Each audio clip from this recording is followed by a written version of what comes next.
C'est parti pour l'enregistrement. Donc, bonsoir à toutes et à tous.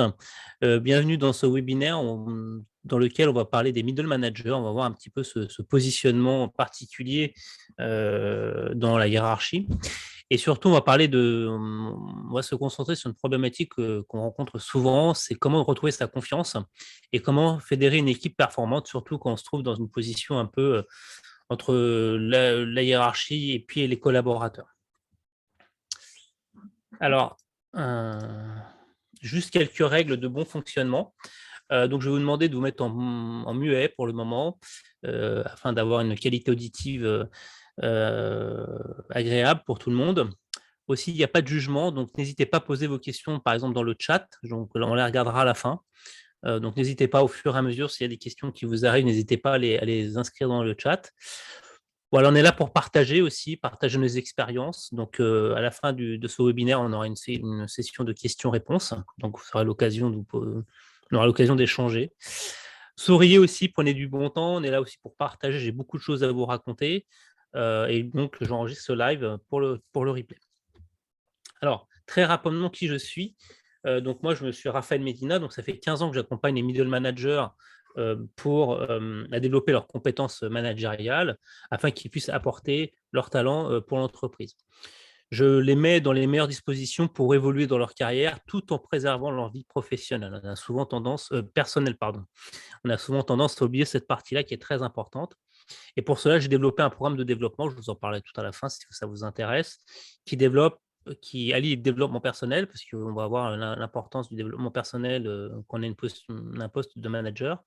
Après, il y a les compétences propres managériales et les mises en situation et du coaching.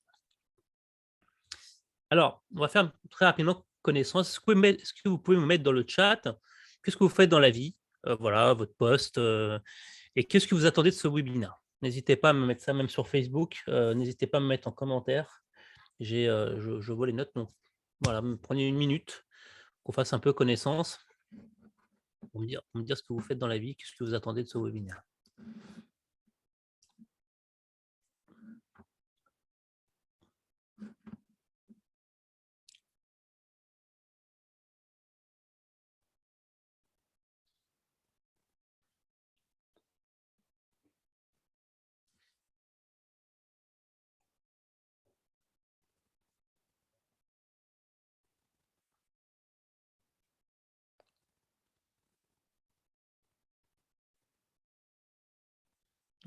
Sur Zoom, ok, je vois sur Facebook.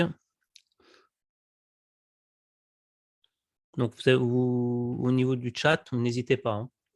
Je vais continuer, donc n'hésitez pas à me mettre dans le chat voilà, votre poste, votre situation et qu'est-ce que vous attendez de ce webinaire. Donc, je regarde d'un œil le chat, donc n'hésitez pas à le compléter. Alors, voilà l'agenda que je vous propose aujourd'hui. Donc, on va d'abord voir un peu comment maîtriser les outils pertinents de l'intelligence émotionnelle et relationnelle et comment asseoir sa position avec assurance. On va beaucoup parler de la confiance en soi, tout ça pour ne pas s'épuiser, parce qu'on va voir que les managers en ce moment ils sont un peu épuisés. Ensuite, on va aussi voir comment devenir maître des techniques de communication et de l'influence positive pour convaincre et piloter en douceur des équipes, leur activité, pour retrouver de la performance et de la cohésion. D'accord? Donc ça, c'est ce qu'on va voir ensemble aujourd'hui. Ensuite, on va voir comment optimiser son temps, comment s'organiser, comment gagner de l'efficacité afin de redonner aussi un sens à l'action à ses collaborateurs. Et enfin, on verra à la fin comment savoir déléguer et retrouver une vie sereine et équilibrée, parce qu'il est très important de prendre ce temps-là. Donc, on a Céline qui arrive, coach en cours de certification, Émilie aussi, coaching en entreprise. D'accord. Alors, restez jusqu'à la fin, parce qu'à la fin, vous aurez un petit bonus. Je ne vous en dis pas plus, mais on va discuter. Voilà. Je vous réserve un petit cadeau. Je vous préviens, je n'ai rien à vendre, d'accord? Donc, il n'y a rien à vendre dans cette masterclass. Mais par contre, j'ai un cadeau à vous offrir à la fin, donc restez jusqu'au bout. On en a à peu près pour une petite heure. Alors, cette masterclass, elle est réservée aux middle managers qui sont fatigués d'être partout et nulle part à la fois, qui ont une charge mentale très importante. C'est réservé aussi aux middle managers qui n'arrivent pas à se positionner ou à s'affirmer, qui souhaitent acquérir du leadership et se sentir à leur place, qui n'ont pas les outils pour piloter une équipe ou gérer des conflits, qui se sentent pas légitimes, ni reconnus, ni écoutés par leurs pairs, par leur hiérarchie ou par leurs collaborateurs, qui ont des émotions disproportionnées, du stress aussi générant un manque de sommeil important. Ils s'engagent à fond, mais qui n'ont plus le temps en fait pour eux, mais ils sont engagés à fond. C'est aussi réservé aux middle managers qui ont du mal à engager leurs propres collaborateurs et comme je vous l'ai dit tout à l'heure, à la fin de cette masterclass, je n'ai rien à vous vendre, mais j'ai quelque chose à vous offrir à la place. Donc l'autre chose aussi que je veux vous dire, c'est pas, j'ai pas une baguette magique.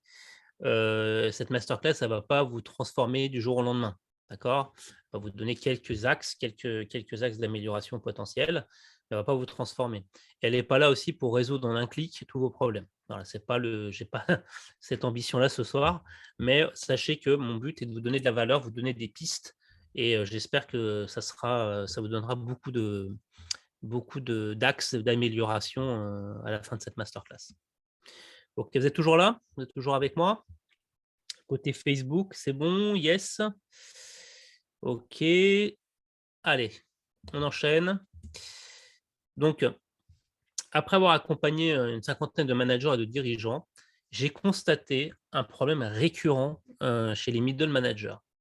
76 des middle managers sont épuisés, mais quand je vous dis épuisés, c'est ils sont en mode alors dans ce qu'on appelle un stress chronique, donc ils sécrètent beaucoup de cortisol pour résister et ils sont épuisés à force d'être partout. Ce qui impacte forcément leur performance. Et en fait, qu'est-ce que tu fais? Bah, tu mets en place beaucoup d'actions parce que ton objectif, c'est gagner de la crédibilité et t'acheter une légitimité. Et finalement, tu n'arrives pas à te faire écouter, et tu te trouves souvent dans des situations compliquées avec peu de moyens.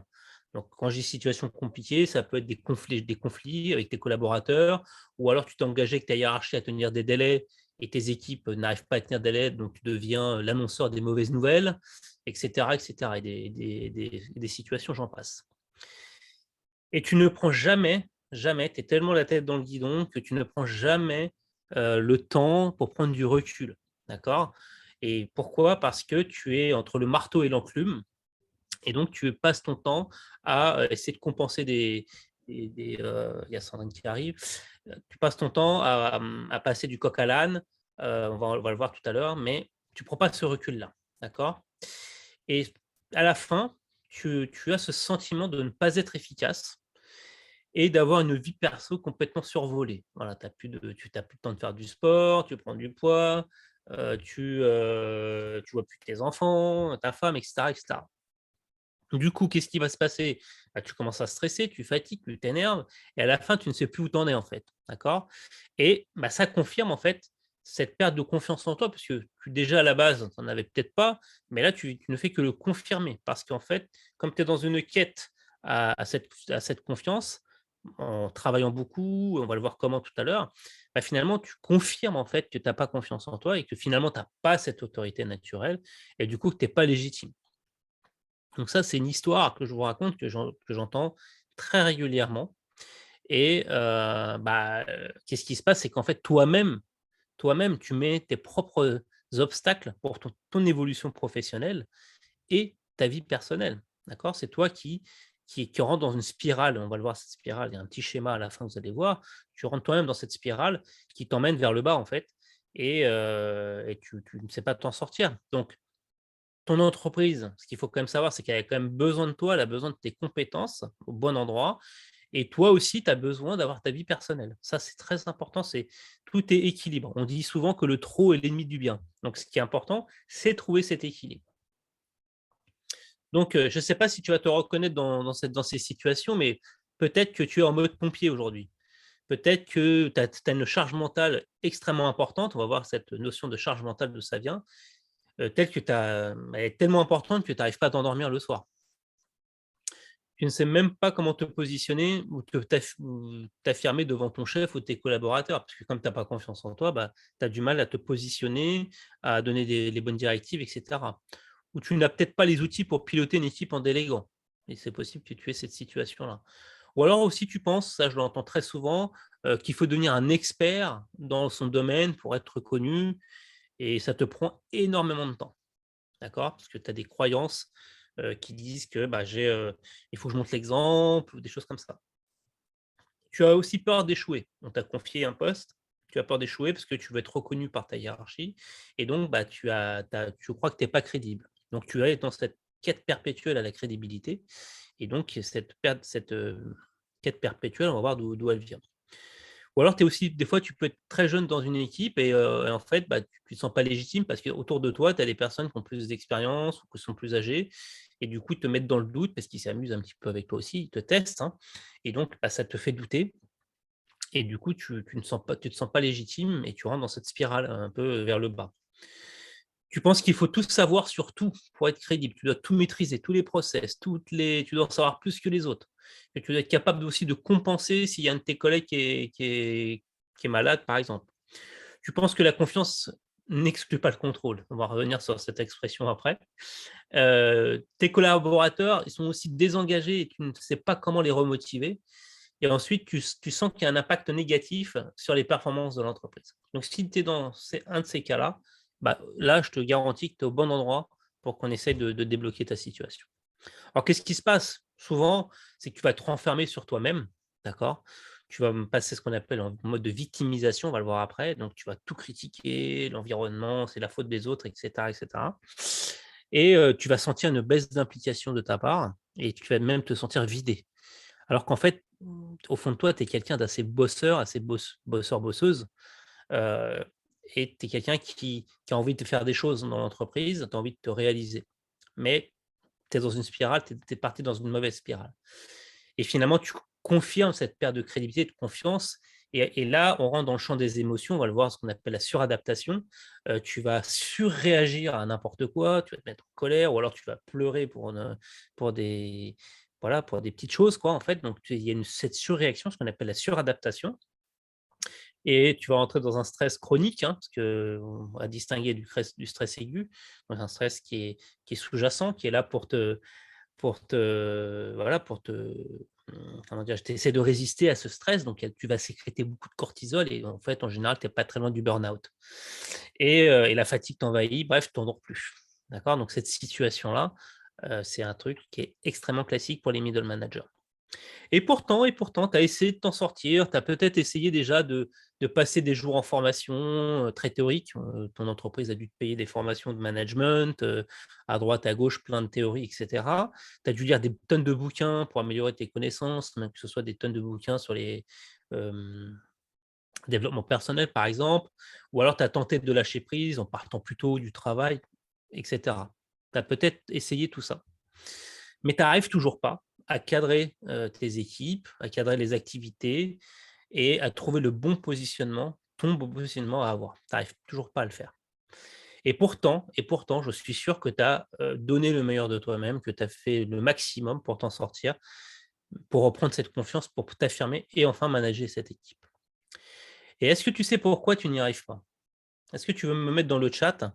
Je vous laisse 10 secondes pour me dire dans le chat et même sur Facebook, vous savez pourquoi on n'y arrive pas? Qu'est-ce qui se passe en fait? C'est quoi le vrai problème, à votre avis? Je vous laisse aller 10 secondes parce qu'on va essayer d'avancer dans ce webinaire.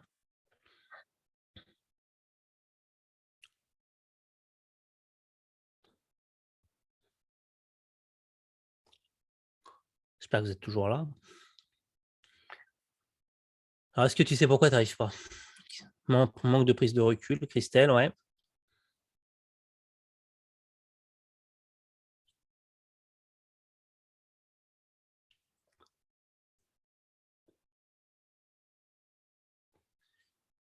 OK. Bah, mettez je vais avancer, mais vous pouvez mettre vos commentaires. Donc, il y a un manque de prise de recul qui est dit par Christelle, mais n'hésitez pas. Parce qu'en fait, ce qui se passe, c'est que c'est un problème humain. Mauvais positionnement de posture face aux autres. D'accord. Donc, OK, bon, on va parler de ce mauvais positionnement de la posture. Bah, parce qu'en fait, ce qui se passe, c'est que c'est un problème humain. Pourquoi? Parce que tu mets 80 de ton énergie sur des compétences techniques. Tu penses que manager des gens, c'est, connaître le métier mieux que les autres ou au moins au même niveau. Tu peux penser aussi qu'il faut avoir des outils de management, comment je gère des conflits avec des outils, petit 1, petit 2, petit 3, et cetera, et cetera. Enfin, c'est très structuré, en fait. L'approche dans ta tête, elle est très structurée.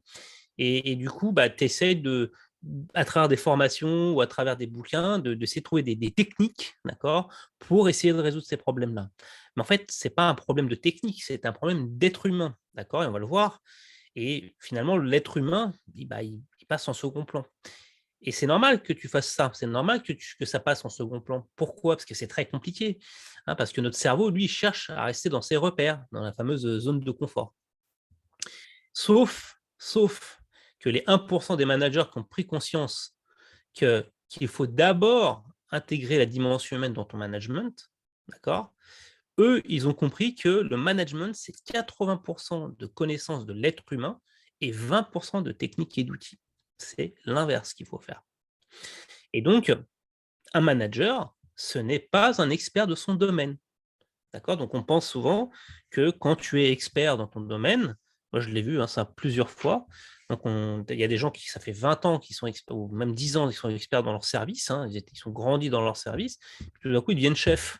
En fait, ils sont très mauvais, enfin, ils sont pas mauvais, mais ils sont très, très peu à l'aise en tant que chef, alors pourtant, ils sont experts. Alors, ils deviennent des référents, certes, ils deviennent des référents techniques, mais ce pas des gens qui managent des gens. C'est pas des personnes qui managent. Pourquoi? Parce qu'en fait, un manager, c'est un expert de la gestion d'un collectif d'êtres humains. C'est-à-dire qu'il a des cerveaux autour de lui, d'accord? On va le voir, il y a un schéma à la fin de ce webinaire qui va vous parler. Il a plein de cerveaux autour de lui, il faut qu'il en fasse quelque chose. Là, vous voyez Claude Onesta, qui est un des plus grands coachs de handball. Donc, il était joueur de handball, certes, mais il peut parler de quelques techniques de handball, mais il parle d'un collectif. D'accord? Il est sûrement moins bon que les joueurs qui sont en train de jouer. D'accord? Il est pas au-dessus, techniquement, de tous les joueurs qu'il a. D'accord? Et donc, il ne passe pas son temps à devenir très bon en handball.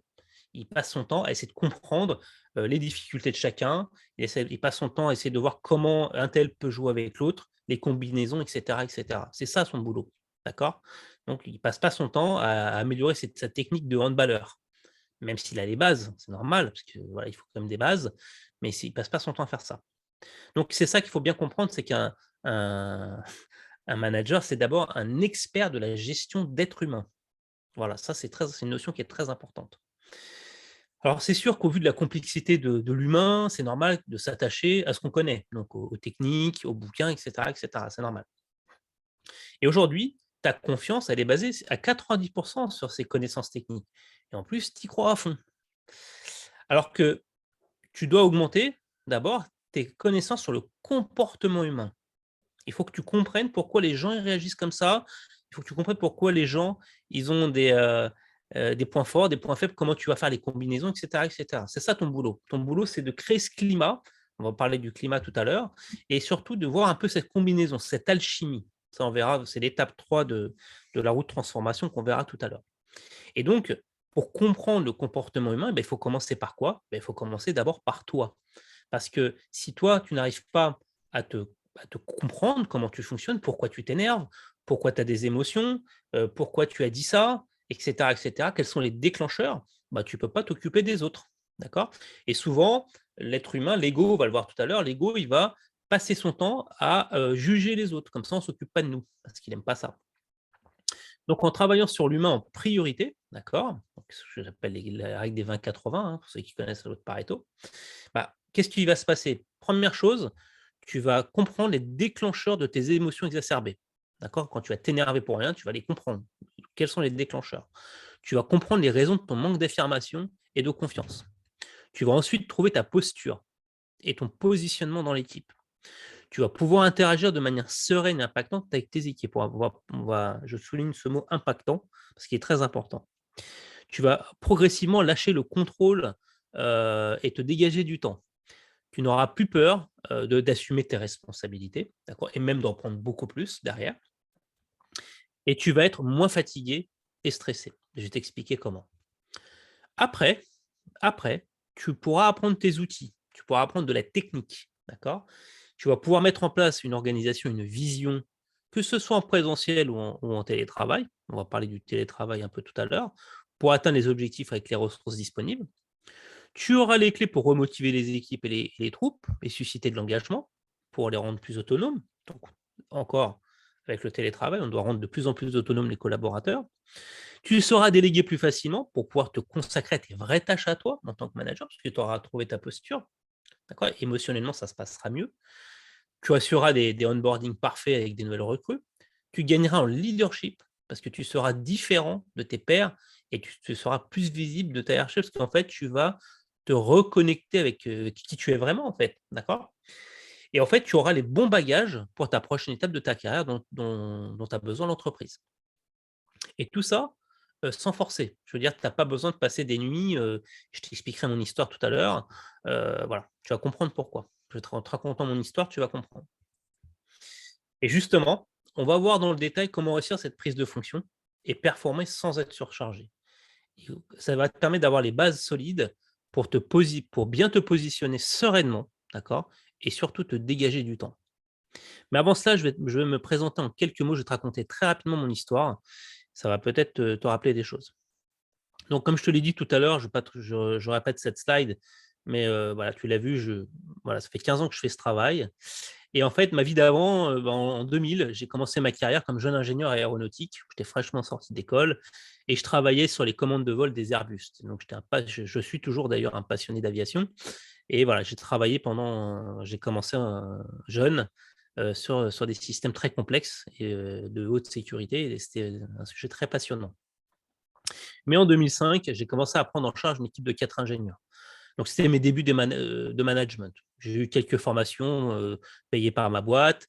J'ai fait le tour du monde, aux États-Unis, en Inde, en Russie. Donc, j'avais des équipes. Alors là, j'avais une équipe de 4 ingénieurs, mais après, tu verras, j'ai eu des équipes un peu partout dans le monde. Je prenais l'avion toutes les semaines. Donc là, il y a une petite photo. J'étais dans l'Arizona, il faisait 48 degrés, là, parce j'avais quelques équipes là-bas. Et rapidement, je me suis enfermé dans mon modèle. Tout de suite, voilà, je n'ai pas été pris en charge. Voilà, on ne m'a pas expliqué, en fait. Et je suis devenu le petit chef qui doit tout maîtriser.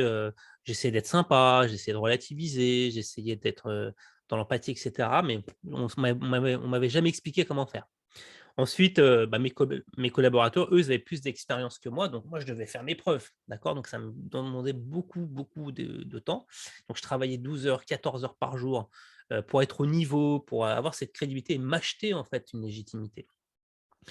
Mais en fait, je restais dans le déni. Je voyais que j'étais pas bien, je restais dans le déni, j'étais fatigué, je pétais les plombs à la maison. Mon fils, il avait qu'1 an, le pauvre, il a pris cher.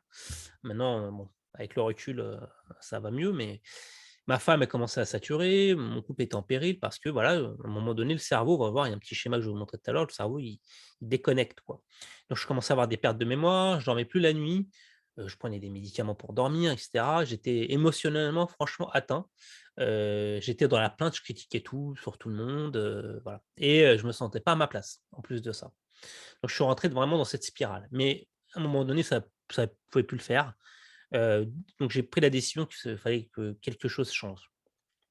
En 2007, donc l'entreprise m'a loué un coach, mais je sens tout de suite qu'elle veut me «formater» entre guillemets, pour rentrer dans le moule. Donc ça aussi, c'est un piège qu'il faut faire attention. C'était pas du tout je dirais mon état d'esprit. Moi, ce que je voulais, c'était avoir un coach pour m'aider à me réaliser, en fait. Moi, pas, que l'entreprise se réalise à travers moi. C'est un peu la différence. Donc voilà ce que j'ai fait. Donc je me suis pris un coach qui m'a aidé à être plus en ligne avec qui j'étais et donc j'ai travaillé sur mon propre fonctionnement pendant 6 mois et ça a été une révélation pour moi. Et qu'est-ce que j'ai compris? Qu'est-ce que j'ai compris quand j'ai fait ce travail? Première chose, j'ai compris que faire des plans d'action dans tous les sens, que mettre la pression du résultat, d'avoir une vision court-termiste, que de connaître sur le bout des doigts les produits, les process et cetera, que d'être vachement directif des fois pour convaincre ou pour avancer plus rapidement, ou que de faire tout soi-même des fois parce qu'on se dit: «Oui, je vais le faire moi-même, ça va aller plus vite, j'ai pas le temps d'expliquer», ou à croire qu'en travaillant plus, on se sent plus légitime. J'ai cru aussi que vouloir tout comprendre et tout maîtriser pour pas faire d'erreur. En gros, je me donnais pas le droit à l'erreur. Des fois, je passais un temps fou à droite, à gauche, je passais du coq à l'âne pour montrer l'exemple ou pour montrer qu'on était présent en fait, que j'existais quoi. En fait, c'est ça que je faisais ça inconsciemment bien évidemment, hein. Ou alors des fois, je passais des heures à argumenter, enfin bref, maintenant j'en rigole, mais pour essayer de convaincre.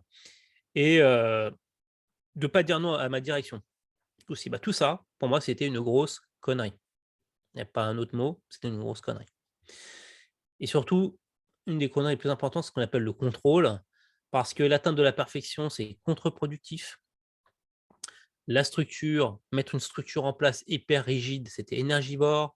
En fait, ça faisait que me rassurer moi-même, en fait, dans l'atteinte de mes objectifs. Cela a mené une perte de confiance parce qu'en fait, mes collaborateurs, ils ne faisaient pas comme moi, en fait. Bon, déjà, ils ne font pas comme moi, je ne comprends pas. Donc, comme j'étais assez rigide, ils devenaient des followers, ok, donc ils me suivaient en quelque sorte. Et des fois, je ne me sentais pas écouté, j'étais un peu en décalage, j'étais un peu incompris. Et à la fin, on perdait le sens de notre action, les collaborateurs étaient démotivés, ça désorganisait automatiquement les choses et donc je devais mettre encore plus de contrôle pour tirer le wagon. Bref, j'étais rentré dans une spirale vraiment négative. Et donc cette phrase: «La confiance n'exclut pas de contrôle», pas de commentaire pour moi. Donc pour info, c'est une phrase de Lénine et tout ça, bien évidemment, pour moi, ce n'est pas la bonne approche à avoir. Alors qu'est-ce que j'ai compris? J'ai compris, donc ça, ce sont des workshops qu'on faisait. J'ai compris que, mes croyances, en fait, mon système mental, biaisait, on va dire, ma perception de la réalité. D'accord? Que j'ai compris que la compréhension de mon propre fonctionnement, c'était la clé de la gestion parfaite de mes émotions. On va voir le lien entre la connaissance de soi et la confiance en soi tout à l'heure. J'ai compris aussi que savoir s'exprimer correctement pour inspirer plutôt que désespérer. Donc c'était très important d'avoir des discours inspirants plutôt que des discours, désespérants. Après, j'ai appris plein de techniques, hein, je vous en parlerai tout à l'heure, de communication, mais surtout, surtout saupoudrer d'une empathie surdéveloppée. Donc ça, c'est la clé numéro un du manager. Ma légitimité, elle est venue naturellement, en fait, je n'ai même pas eu à forcer, en fait. C'est venu, quand j'ai commencé à faire ça, c'est venu tout seul. Attendez, je règle un peu ma caméra, voilà, hop. Est-ce que vous me voyez toujours? Attendez 2 secondes. Je vérifie que ma caméra est bien réglée, parce qu'elle a bougé un peu. Voilà, donc j'ai découvert ça. J'ai découvert aussi qu'en travaillant sur une vision, d'accord? On va voir tout à l'heure ça. Une vision est celle du groupe et j'ai développé une faculté de visionnaire plutôt qu'une faculté de gestionnaire. Alors dans une entreprise, il faut de tout, hein. Il ne faut pas que des visionnaires, mais il faut savoir jongler entre les 2. Ça, c'est très important.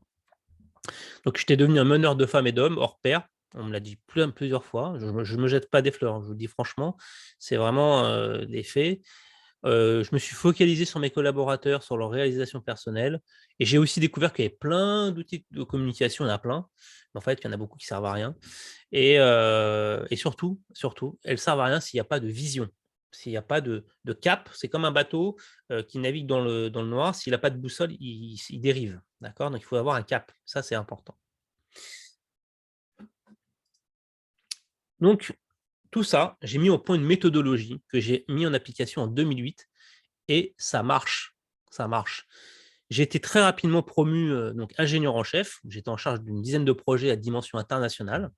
Donc là, j'avais plusieurs équipes dans le monde entier, donc en Russie, aux États-Unis, un peu partout. J'ai eu jusqu'à 100 personnes, alors pas forcément tous hiérarchiquement rattachés, mais de manière fonctionnelle et l'entreprise donc qui est numéro un mondial de fournisseurs de systèmes pour avionneurs. Donc voilà, donc ça c'est à gauche, c'est une équipe que j'avais en France à une époque. À droite, c'est une équipe sur un autre site.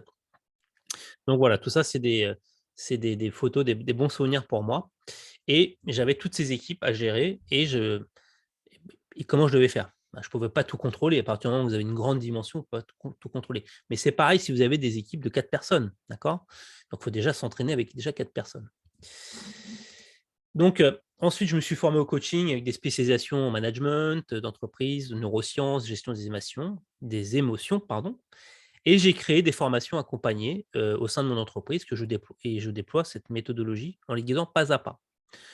Maintenant, je m'occupe de déployer cette méthodologie aux middle managers, on va la voir juste après, qui souhaitent piloter sereinement, efficacement une équipe sans être surchargés et surtout, d'avoir une vie perso parce que franchement, vous le méritez. Alors voici un petit témoignage que m'a fait Laurence, donc une responsable de production. Je vous le lis très rapidement et après on va passer à la méthodologie. Donc Laurence, elle m'écrit, je vous fais un résumé parce que je vous laisse le lire si vous aurez de toute façon le replay. Elle me dit c'était quelqu'un qui était très débordé, d'accord, c'est une responsable de prod, elle a une équipe de 100 personnes depuis 7 ans et elle travaillait jusqu'à 20 heures pour gérer les problèmes souvent qui n'étaient pas des siens, d'ailleurs. Et par contre, elle se mettait en colère pour tout n'importe quoi, mais de manière très agressive. On ne comprenait pas pourquoi. Et elle commençait à se faire griller au niveau de sa hiérarchie. Elle avait un mal-être, une fatigue, elle prenait mal à rate d'ailleurs. Et en fait, elle partait droit dans le mur. Donc après, elle nous a rejoint dans le programme Manager d'exception, je vous en parlerai à la fin, qui, avec ce processus, avec les tests psychologiques qu'on fait, les exos, le coaching, le support 24/24, elle s'est sentie soutenue, elle avait besoin car c'était efficace pour elle. Et en plus, c'est une femme d'action, donc elle rigolait pas trop. C'est une femme de la prod, donc il fallait que ça sorte, quoi. Il fallait du résultat. Et donc il lui fallait des choses palpables, d'accord. Donc grâce au programme, elle a senti ces résultats très rapidement. Elle a progressé très rapidement. Finalement, elle a réussi à cadrer ses équipes. Elle a retrouvé sa posture zen, comme elle dit, et elle a réussi à surtout calmer son système émotionnel et donc à développer cette intelligence émotionnelle et relationnelle qu'on verra tout à l'heure. Et maintenant, elle a été promue directeur du site, carrément. Et ça, 6 mois après la fin du programme. Donc, il y a eu vraiment une transformation de sa part. Et voilà, donc elle passe du temps avec sa fille Carla et elle passe du temps à promener son chien. Voilà, parce qu'elle habite à côté d'une forêt, c'est une chose qu'elle ne faisait pas avant. Un autre témoignage de Meriem, qui est manager en technologie de la formation. Donc, elle a pris un poste en start-up, mais elle est arrivée un peu à cheveux sur la soupe dans une équipe qui était déjà en place. Elle n'arrivait pas à s'affirmer pour asseoir son autorité et trouver sa posture. Donc, elle a travaillé avec moi. Donc, il y a beaucoup d'apprentissage sur l'humain, parce que, comme je vous le dis, moi, c'est 80% d'humain. Et ensuite, on lui a donné des outils pour gérer son quotidien. Donc, on l'a mis en situation de conflit, par exemple, avec moi, pendant les visios. Et donc, elle a appris à se connaître, à anticiper les comportements, les siens et ceux des autres. Et elle continue à s'améliorer grâce aux outils qu'elle a maintenant. Et donc, parce que c'est une histoire de toute une vie, hein, tout ça, hein. Et maintenant, elle se sent plus leader que manager. Donc, elle a commencé à vraiment être reconnue par son équipe. Et même son entourage a remarqué son changement. Donc, elle dit que le programme, c'est comme apprendre avec le vélo. Et puis, donc, le début, il est un peu intriguant. C'est vrai, ça peut être un peu perturbateur au départ.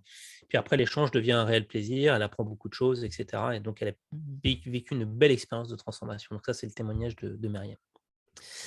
Alors, regardons ensemble cette méthodologie. Alors, cette méthodologie, elle se compose en, on va dire, 6 étapes. Alors, je vais vous le résumer en 4 étapes aujourd'hui.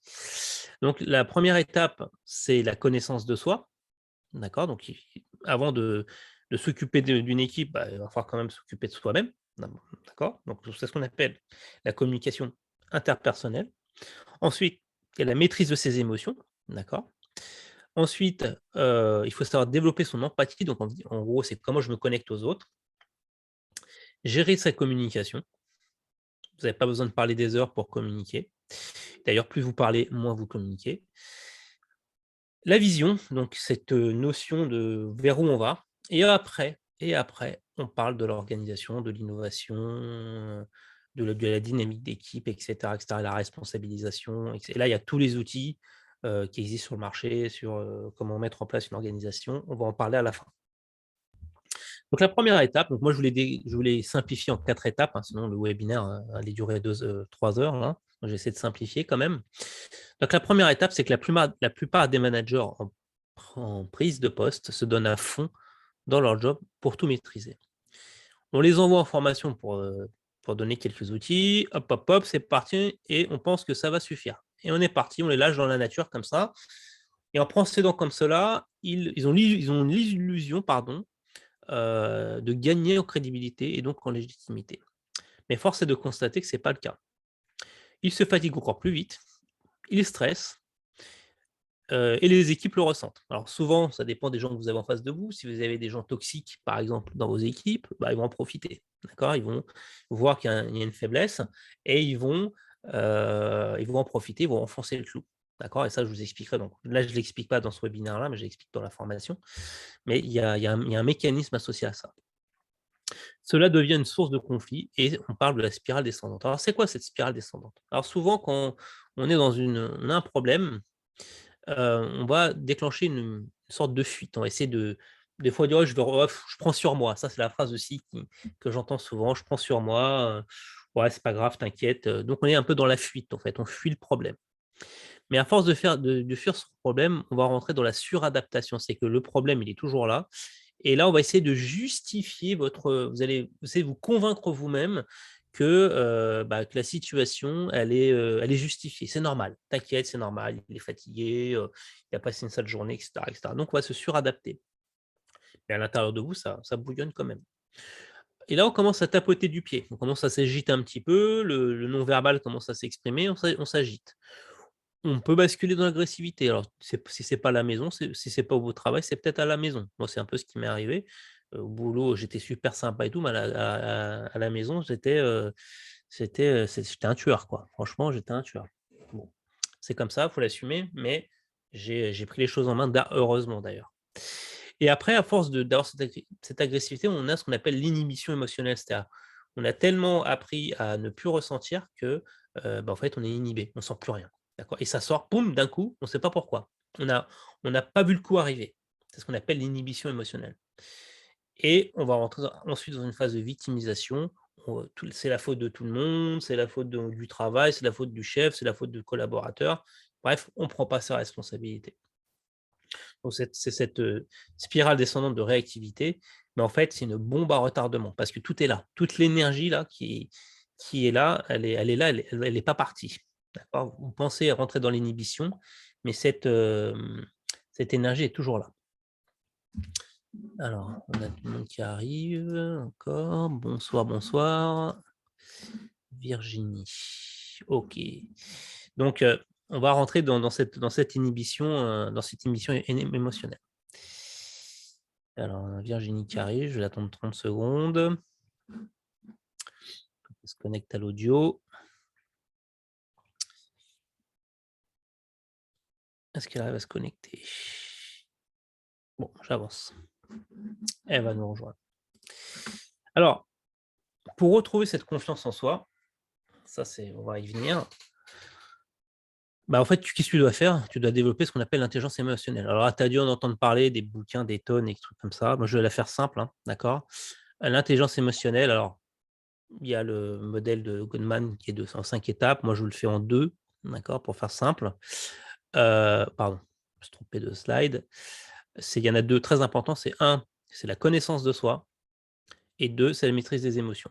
Alors, qu'est-ce que c'est que la connaissance de soi? Dans notre tête, je vais la faire simple, hein, d'accord? Dans notre tête, on a construit, un personnage qu'on appelle l'ego. Donc c'est un personnage qui est construit et c'est un personnage qui a été construit afin de s'adapter pour être en accord avec ce qu'on attend de nous de l'extérieur, d'accord? Et c'est là, par exemple, le perfectionniste, lui, il a développé ça parce qu'on lui a fait croire qu'il n'était pas à la hauteur. Donc souvent, c'est les parents et comme il n'est pas à la hauteur, qu'est-ce qu'il va faire? Il dit: «Faut que les choses soient parfaites parce que sinon je ne serai jamais aimé». C'est un exemple que je vous donne. Ça crée des croyances dans votre tête et ça devient inconscient parce que ça devient une habitude. Donc ça, c'est votre ego, c'est la partie de droite de l'écran. D'accord? Donc ça, c'est pour être conforme à l'extérieur. Et la partie de gauche, c'est vraiment vos valeurs à vous, vos vrais besoins, vos vraies aspirations profondes. C'est comme un peu le petit diable et le petit ange là, hein, épaule droite, épaule gauche. Il y a ce combat en fait intérieur qui génère comment dirais-je? Cette charge mentale en fait. Elle vient de là, de cette charge mentale. Et en fait, quand ces 2 cerveaux entre guillemets sont pas en accord, ça crée des émotions. D'accord? Donc les émotions, c'est quand il y a un décalage entre votre ego et vos vrais besoins à l'intérieur de vous. Ça, c'est ça les émotions. Alors, comment on fait pour les contrôler ces émotions? C'est surtout pas se dire: «Oh bon, je serre les fesses et puis je contracte les abdos et je contrôle, je contrôle». Parce que les gens contrôlants, ils vont contrôler aussi leurs émotions. En fait, ils ont rien compris. Il faut surtout pas faire ça. C'est l'inverse. D'accord? Parce qu'en fait, c'est comme une cocotte minute, vous mettez un couvercle sur une cocotte minute et ça va exploser un jour ou l'autre. Il faut apprendre à connaître les déclencheurs. C'est ça la connaissance de soi. D'accord? Et vous allez voir le lien entre la connaissance de soi et la confiance en soi. Donc une fois que vous avez compris ça, du coup, vous allez commencer à pouvoir maîtriser vos émotions. Pourquoi? Parce qu'en fait, dans les émotions, il y a 2 circuits. On appelle ce qu'on appelle le circuit court, c'est-à-dire que donc on a, dans l'hippocampe, on a stocké des souvenirs douloureux, hein. Pareil, je vais dire une bêtise, mais, vous êtes fait mordre par un chien, quand vous étiez petit. Donc ça, c'est resté gravé, dans votre cerveau. D'accord? Et donc, dès que vous allez avoir une menace, ça va passer par le circuit court, ça va même pas passer par du raisonnement et en fait, ça va être un instinct de survie. Donc vous allez passer à l'action. D'accord? Par contre, si vous avez, des croyances, comme quoi, les chats, sont venimeux, je dis une bêtise, d'accord? On vous a fait croire ça, un conditionnement mental. Vous allez voir un chat arriver, il va arriver devant vous et ben, vous allez avoir une attitude, d'accord? C'est-à-dire que cette attitude, elle est influencée par vos schémas mentaux qui sont inconscients. Donc ça va générer de la peur, alors que le chat il a rien fait, hein, mais on vous a fait croire, quand vous étiez petit, que les chats étaient venimeux. Une bêtise, mais pour vous donner cet exemple. Et donc ça va créer des émotions, cette émotion, ça va déclencher des comportements. Et donc ça, c'est quelque chose qu'il faut apprendre. Donc ces déclencheurs-là, c'est la clé de la gestion des émotions, mais il faut savoir aller les chercher, les identifier, les chercher et les transformer. Donc c'est ce qu'on fait dans le programme Manager d'exception. Donc la question c'est: «Mais oui, mais c'est gentil, Raphaël, avec tes émotions, mais je ne comprends pas le lien avec la confiance en soi». En fait, la question que moi je vais vous poser, c'est: est-ce que vous faites confiance à un inconnu? Est-ce que vous faites confiance à quelqu'un que vous ne connaissez pas? Et ben la confiance en soi, c'est la même chose. C'est qu'en fait, vous allez faire confiance à vous-même, c'est-à-dire comme vous allez apprendre à vous connaître, et ben vous allez vous faire confiance plus rapidement. Parce que vous allez faire confiance à vos ressources, vous allez faire confiance à vos talents, vous allez faire confiance à plein de choses. D'accord? Et donc, c'est comme ça qu'on développe la confiance en soi. C'est en connaissance de soi, gestion des émotions, confiance en soi. Une fois que vous avez la confiance en soi, affirmation de soi, c'est juste derrière. D'accord? Parce qu'en fait, l'affirmation, c'est juste une confiance en soi avec quelques techniques de communication. Donc tu seras en mesure de maîtriser tes émotions et donc d'être plus lucide pour gérer toutes les situations. Parce que quand on est envahi par nos émotions, on ne peut pas, faire face, de manière, claire, à une situation. C'est pas possible. D'accord? Parce qu'on est envahi, donc on dit n'importe quoi et puis après on regrette. Donc ça va résoudre tes problèmes professionnels et aussi personnels. Alors, comment tu peux être sûr comment être sûr que tu peux communiquer, influencer positivement avec tes équipes, même si tu maîtrises tes émotions en qui te permettent de garder la tête froide? Donc ça, c'est l'étape numéro 2. Alors, il y a un truc que tu dois comprendre, c'est que faire des réunionites aiguës à longueur de journée, faire des zooms, tu vois? Quand tu regardes ton agenda, tu as ton zoom, tu as même plus de place pour aller manger, que parler des heures aussi, à essayer de convaincre, en argumentant, que de faire des action lists, dans tous les sens pour essayer d'avoir le contrôle, souvent, c'est une perte de temps et d'efficacité. D'accord? Ce qu'il faut pour pouvoir être impactant dans ta communication et développer leur autonomie, c'est ça que tu dois faire. Tu dois développer ton intelligence relationnelle. Et pour ça, il faut que tu développes ton écoute. Donc l'écoute, donc puis surtout l'empathie, c'est d'écouter, alors pas d'écouter que les mots, d'accord? On va le voir juste après, mais d'écouter un peu les vrais besoins, qu'attendent tes collaborateurs, de comprendre les vraies problématiques et cetera et d'être, je veux dire impactant.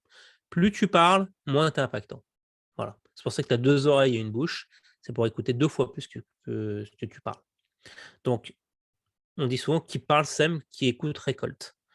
Donc il est important pour que tu avances de développer cette écoute.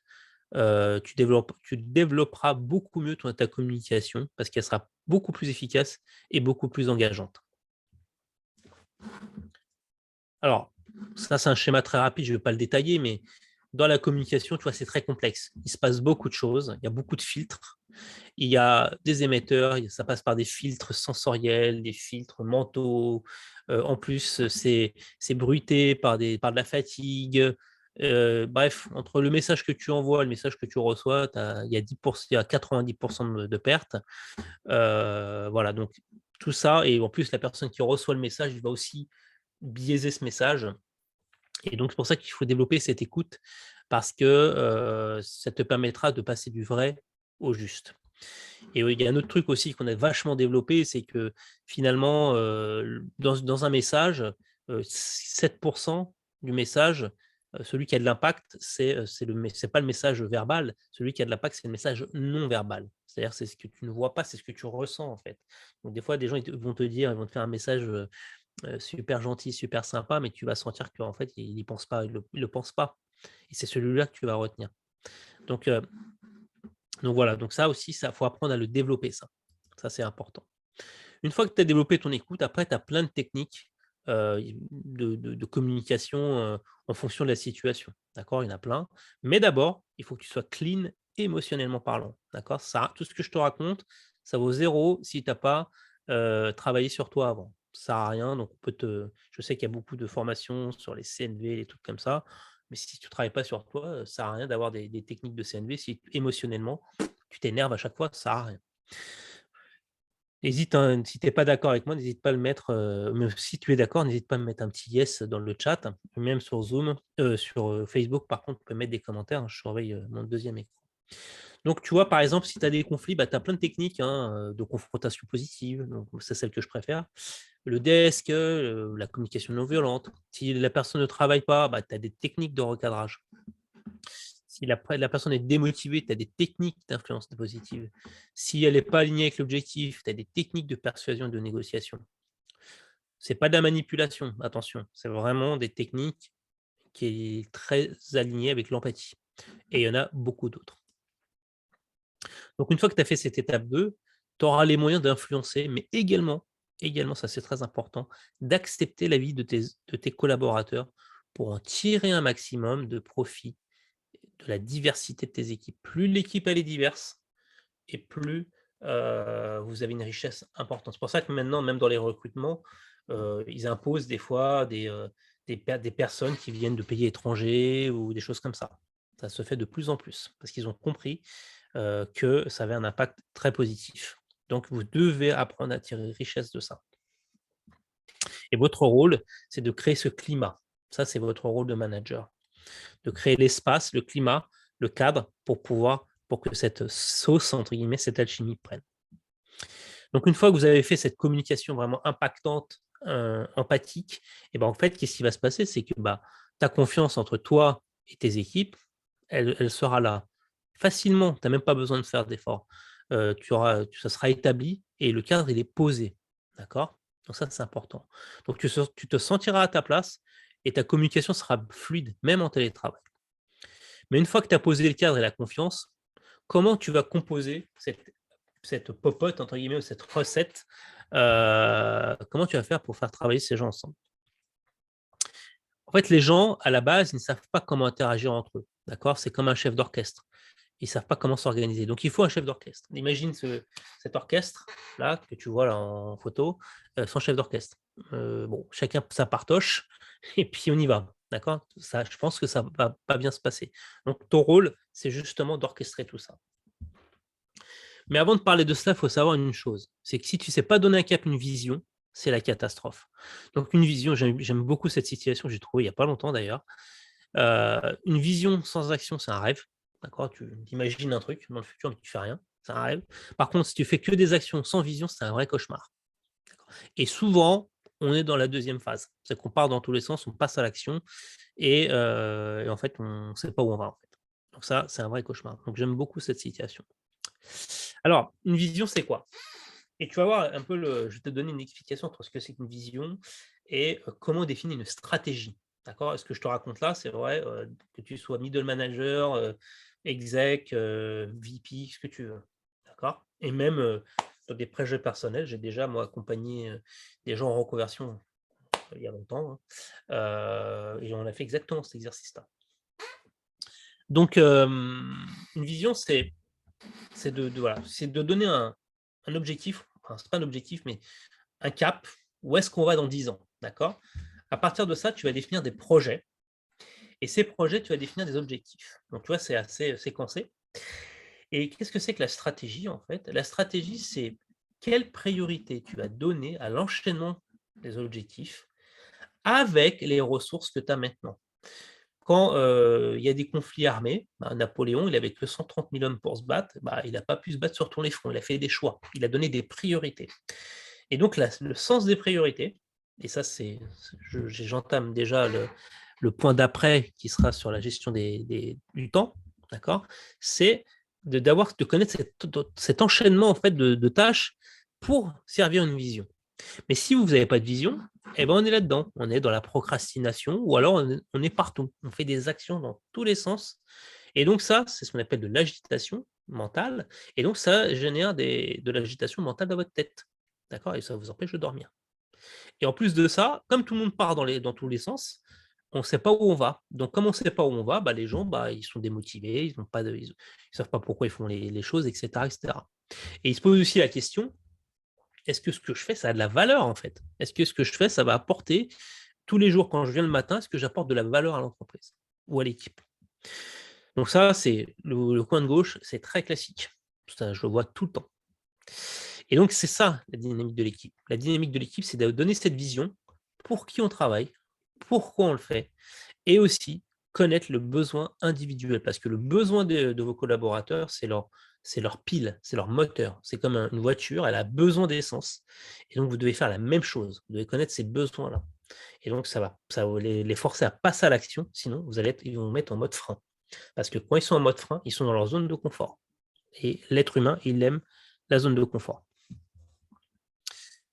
Donc ensuite, bon, je ne veux pas détailler ce slide, mais il faut aussi apprendre à les responsabiliser. D'accord? Donc, il y a plusieurs méthodes, il y a plusieurs manières de les faire. Le but, c'est d'avoir des attitudes plus proactives, d'accord? Plutôt que des attitudes désimpliquées ou des attitudes dites parapluie. Voilà. Ou alors des fois des abus de pouvoir. Qu'on leur donne trop de pouvoir. Il ne faut pas faire n'importe quoi non plus sur la responsabilisation de vos équipes. Donc ça, c'est très important d'apprendre à les responsabiliser.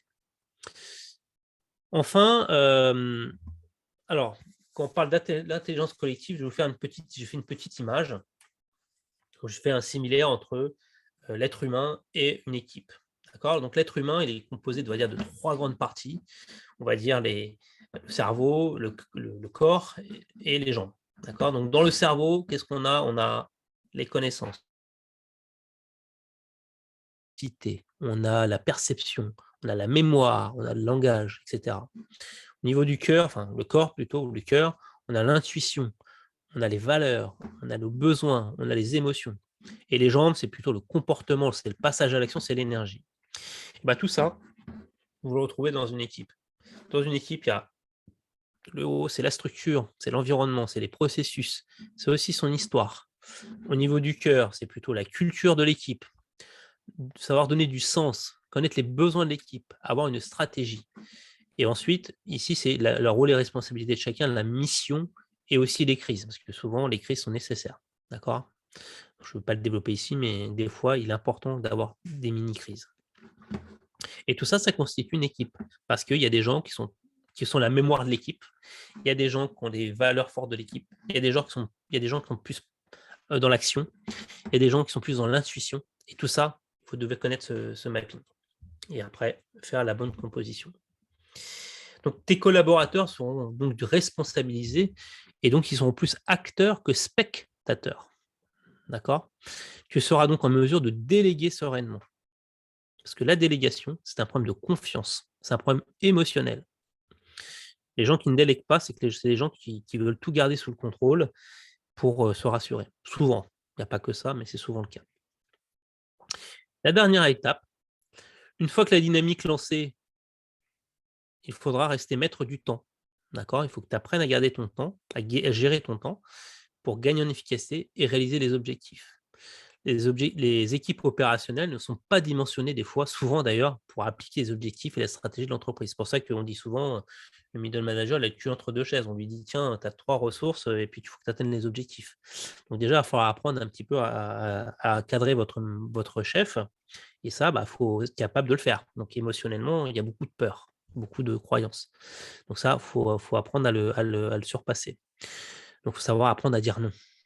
Donc, donc, qu'est-ce que tu dois faire? Tu dois décliner l'organisation et l'interaction et étudier les gaspillages de temps. Alors, il y a plein d'outils. Alors là, je vais vous les lister, hein, je ne veux pas les détailler, mais donc il y a ce qu'on appelle le lean management. Donc, le lean management, c'est un processus qui permet de cartographier ce qu'on appelle la chaîne de valeur et d'identifier là où il y a du gaspillage de temps. Donc, on revoit les flux et en fait, c'est un processus en amélioration continue. Ensuite, il y a ce qu'on appelle la méthode OKR. Donc, il définit des objectifs, vous devez définir des résultats clés et exécuter le plan. Voilà, donc il y a une méthode qui s'appelle OKR, donc elle est beaucoup plus complexe que ça, mais je vous donne vraiment les grandes lignes. Et puis, il y en a d'autres. Alors après, il y a des méthodes agiles, des méthodes de design thinking, on a aussi le RACI. qui est le tableau de responsabilisation, on le voit en bas à droite là. Donc après, il y a aussi des méthodes de gestion de crise. Alors, il y a aussi des techniques de gestion des priorités. Je vous ai donné une partie tout à l'heure avec l'histoire de la vision. C'est important. Ce qui est important aussi, c'est le processus de recrutement. Il ne faut pas recruter n'importe qui. Il faut que les gens aient les mêmes valeurs que vous, principalement, mais pas que. Et que vous sachiez, comme vous avez fait la cartographie de votre équipe, bah, vous savez ce qui vous manque. Donc, et c'est ça qui est important dans le processus de recrutement. Et aussi connaître les lois de gestion du temps.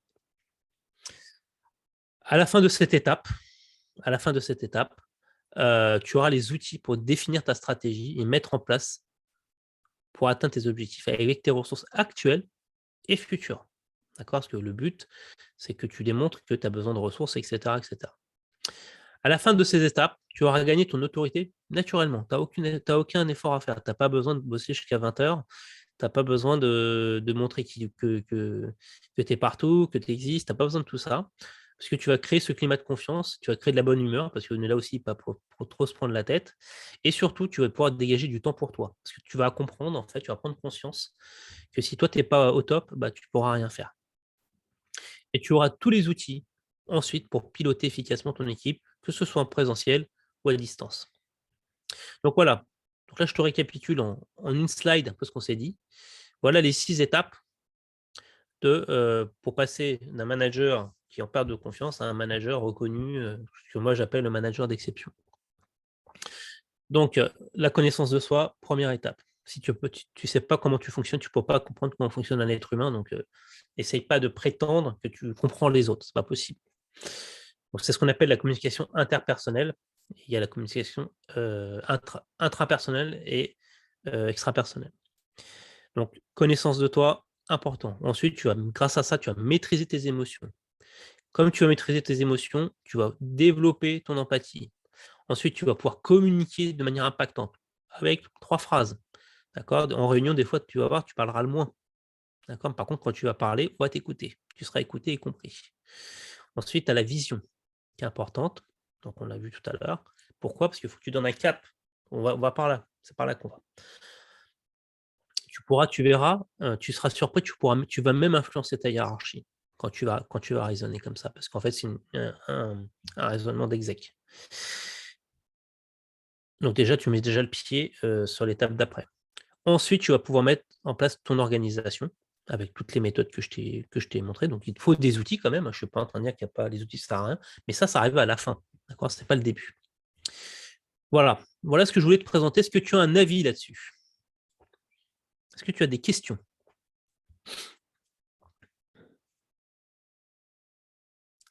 Côté Facebook aussi, est-ce que vous avez des questions sur ce que je vous ai présenté? Ou un avis?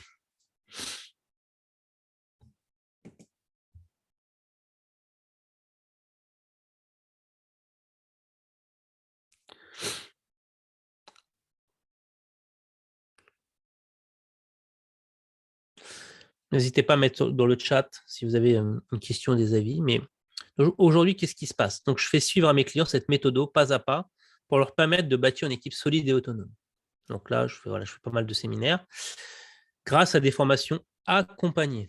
D'accord? Je ne parle pas des formations théoriques, on vous balance ça comme ça, en e-learning, en MOOC, ou je ne sais pas quoi, et puis vous vous démerdez avec ça. Non, non. On fait une formation, on applique.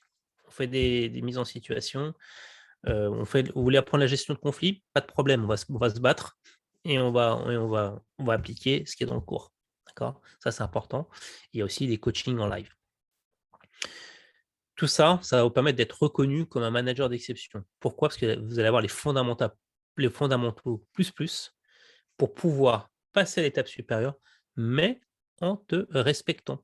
À un moment donné, il faut aussi que tu apprennes à te respecter. Donc, je les guide à exécuter toutes ces étapes un par un. Voilà ce que je fais, et voilà les étapes que tu dois franchir. D'accord? Donc, comme je te l'ai dit tout à l'heure, bah, je t'offre donc j'ai rien à vendre, hein, comme je te l'ai dit tout à l'heure. Par contre, j'ai un cadeau à t'offrir, si ça t'intéresse. c'est de faire un bilan de ta situation. C'est-à-dire que je vais t'offrir 45 minutes, entre 45 minutes et 1 heure, où je vais libérer mon agenda. D'accord. Donc, si tu veux qu'on discute de ta situation, pour voir un peu si tu veux aller plus loin, si tu veux te développer vraiment, et ben, j'ai libéré 45 minutes de ton créneau pour faire un point de ta situation et je te donnerai des pistes d'amélioration pour que tu ailles plus loin. Donc, je vais te mettre dans le chat le lien. Mais par contre, cet appel est vraiment réservé aux managers qui souhaitent vraiment passer un cap. D'accord. Il est vraiment réservé aux managers qui souhaitent créer une cohésion et gagner en efficacité. Au revoir, Christelle. Il est réservé aux managers qui sentent qu'ils perdent pied et qui souhaitent un vrai changement et durable. Et il est aussi réservé aux dirigeants qui souhaitent un middle management solide. Voilà, si vous ne faites pas partie de ces catégories-là, voilà, il y a très peu de créneaux, donc il faut vraiment réserver aux personnes qui en ont vraiment besoin, qui ont envie de parler de ça. Donc tout ça, ça va vous faire, si vous avez vraiment envie de faire partie des top 1 managers, des 1% des top managers, bah, je t'invite à réserver ton créneau. Donc je vais t'envoyer le lien dans le chat. Donc je vous le mets là, dans le chat. Donc n'hésitez pas à prendre ces 45 minutes. Je vous le mets aussi côté Facebook. Et si vous avez des questions, bah, écoutez, je vous écoute. Ça sera avec grand plaisir.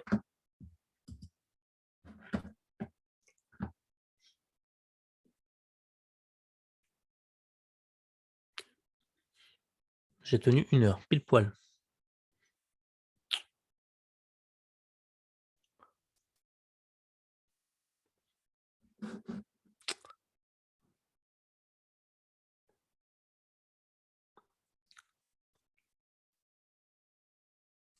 Je vais couper l'enregistrement du coup en attendant. Merci Émilie. Bonne soirée aussi.